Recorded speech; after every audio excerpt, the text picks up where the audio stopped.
Hey folks, Eric here from DirtyOldSneakers.com. Thanks so much for tuning in. Today I'm going to talk to you about the Polar M30. So stick around and let's talk about 5 things that I like about it.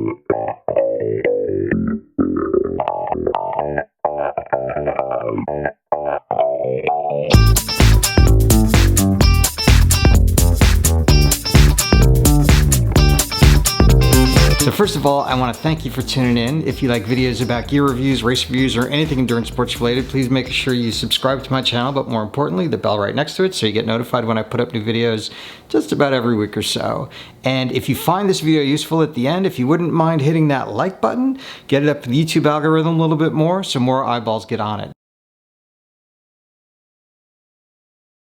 Okay, so first, let's talk about the basics of the Polar M30. Now, it is a sport watch and it very much looks like a sport watch. So if you're looking for something that's a little more watch-like, maybe you're going to want to wait a few weeks until, I don't even know if it's going to a few weeks or maybe a month or so. Polar is coming out with the Vantage series that definitely looks a little bit more like a regular watch. But if you don't mind wearing something that looks like a sport watch, the M30 is a great watch to have. Let's talk about battery life first. The battery life, they say, lasts for 8 hours in GPS mode, and it lasts 8 days if you're using it as a smartwatch. Now, it does hook to your phone through Bluetooth, so if you're looking to get your alerts, so if you get a text or you get a phone call, you can look down at your watch and you can see who's calling or texting you. You can read the text from your watch. You can't answer a phone call from the watch. I really like it because I get that phantom buzzing in my pocket. You know, when you pull out your phone, you're like, oh, it wasn't buzzing, so I don't know, maybe I'm a little crazy. So I always rely on my watch to tell me if I'm getting a text or a phone call or if it's the phantom buzzing, so I don't have to look like a crazy person looking at my phone all the time and be like, yeah, no, I guess that wasn't it. So let's talk about the features that come on the M430. Now, this is going to be just like a traditional sports watch. It's going to give you all of the things that you want plus more. So you're going to get at the end of your activity, you're going to get things like, if you're doing an outdoor activity with the GPS, you're going to get maps, you're going to get your heart rate, obviously it's Polar, you're going to get your cadence, you're going to get your altitude climbed, you're going to get your descent, you're going to get times in each of your heart zones, it's going to give you a training effect, it's going to give you your VO2 max. I mean, it's really got a lot of great stuff built into this little watch. It also tracks a multitude of sports, including running, cycling, and swimming, obviously. They have a profile for dance, they have a profile built in for CrossFit, a profile built in for strength training, so anything that you want to do. And then there's sort of a generic profile that you can use for anything else that's not listed. But there, as you can see as I'm scrolling through the activities on the phone, you can see that you can basically track any kind of endurance that you want on this watch. Now let's get into the 5 things that I really like about this watch. Number 1 is you don't need a heart rate strap. I like the fact that it's a little bit more freeing to run with. This is Polar's first foray into the wrist-based heart rate monitor, and I gotta tell you, it's as accurate as any that I've seen. If you watch my channel, you know that I'm a big fan of Garmin, and I've been a Garmin user for more than 10 years now. So, but when Garmin first came out, they used to say if you wanted to track GPS really well, you buy a Garmin, but if you want to track your heart rate really well, you get Polar. What I really like about this is that it connects both in one. You get the institutional knowledge of their years and years as heart rate monitors, but you also have a super accurate GPS. So it's the best of both worlds.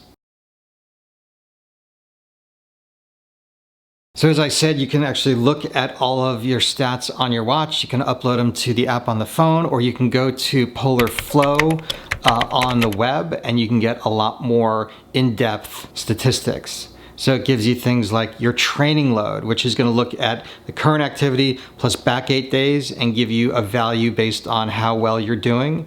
It's going to track your training benefit. It's going to give you time in your heart rate zones. It's really like, if you're a stats nut like I am, it's going to give you everything that you're going to want to see plus more. So like I said, there are lots of sports to choose from, and the heart rate monitor works awesome in all of them but one. So because it's an optical heart rate monitor, it's not going to work underwater. Optical heart rate monitors just don't work underwater. So if you're doing a swim, you're not going to be able to track your heart rate accurately. I would suggest pairing it with something like the Garmin Swim, which actually records the heart rate and saves it while you're swimming, and then you're able to upload it afterwards. So if the heart rate is really important to you while you're swimming, you're going to have to find a workaround for it. It was a really fast find for GPS. Now I live in New York City, so you know that there's a lot of tall buildings around me, but I also took this watch and ran the Chicago Marathon with it. And I gotta tell you, the Chicago Marathon course is rough on GPSs. Everyone told me before I ran it this year that just remember that when you're running downtown, it's gonna be all sorts of messed up. And you can see from the map that it just was bonkers. Now I'm not gonna blame that on Polar because it's just the buildings that are in Chicago that are doing it. So, but I did find that the GPS found really well, even with tall buildings around, in both New York and Chicago. The last thing that I want to talk about with the Polar M430 is the battery. Now, I was really impressed. So here's the thing. Like I said, I ran the Chicago Marathon wearing this watch, and what happened was I forgot to charge it right before I went out. So I didn't have a full battery when I ran out to run the marathon. And maybe halfway or 3/4 of the way through the race, I got an alert on the watch that told me I had 10% left. Okay, so I figure maybe I'll speed up a little bit, but I don't want to lose, you know, all the data that the watch was collecting. What I really liked is when it got down to 5%, the watch gave me another alert. It shut off the GPS to save a little bit of battery life. And then when it got down to 2%, it shut off the heart rate monitor so that it would at least track the time that I was on the course. Look, now I had a really time in Chicago and I really didn't want to know how much time I spent on the course, but the fact that the watch knew that it needed to shut down these different features in order to save some battery life, I find is a really great feature because at least you're going to get some data out of it. So that's about it, folks. If you like this video, smash that like button below, get it up the YouTube algorithm so more eyeballs get on it. And again, if you like gear reviews, race reviews, or anything endurance sports related, hit that subscribe button and the bell next to it so you get notified when I put new videos up. And thanks for tuning in. I will see you next time.